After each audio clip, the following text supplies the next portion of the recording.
Welcome to my channel. I am Anita Goa. So I've already shared with you 2 crow poses in the crow pose family. Here's a third one, and this one is baby crow. Enjoy it. I'm sharing with you a few simple tricks that can support you in balancing in the baby crow.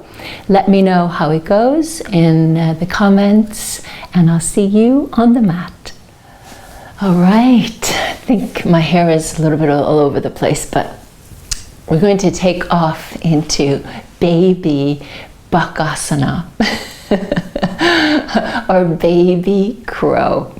Now this one is interesting, and it is very different than the Bakasana that is off the ground, which I also shared a tutorial with you on.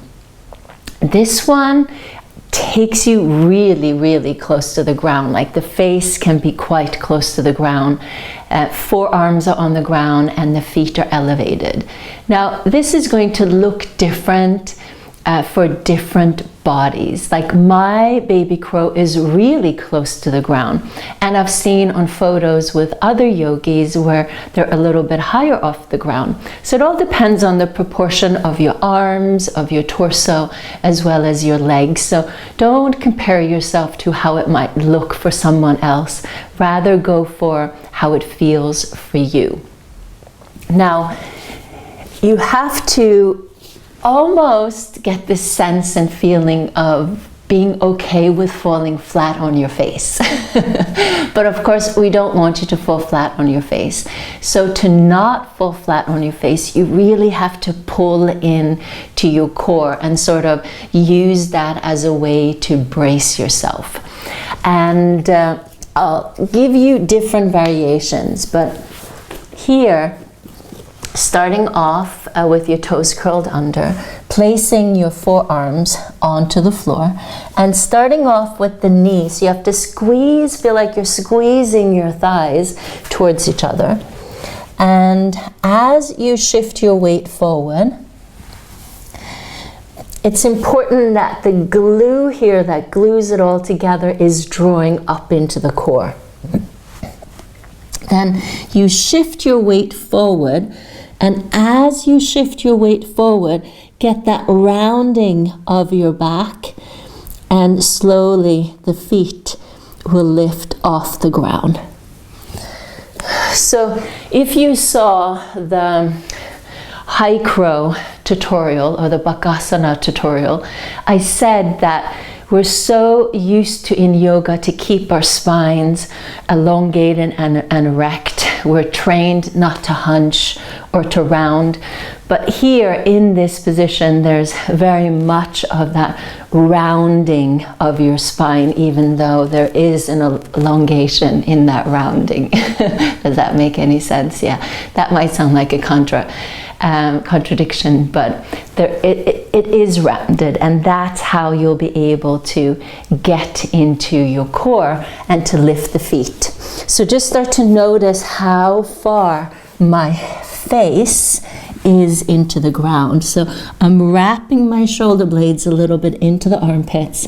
I'm sending my face forward, and from there my feet lift off.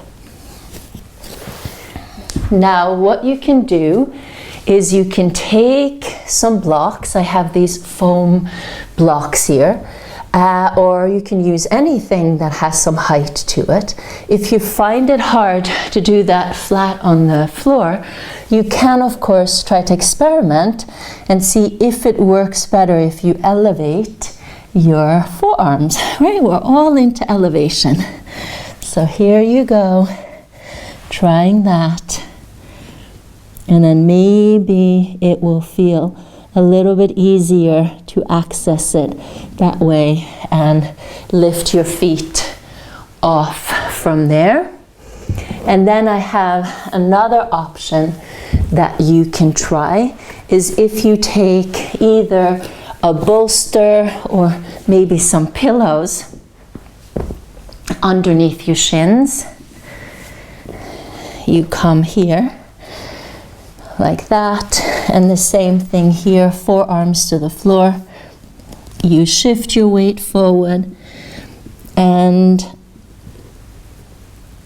maybe that doesn't make that much of a difference, but you can, try it on and see if it sort of tricks your mind a little bit to think that, this is easier than what I am making it out to be. Right, so even if you hold it here and you try to lift the feet, feeling that connection to the knees and the arms and shifting your weight forward.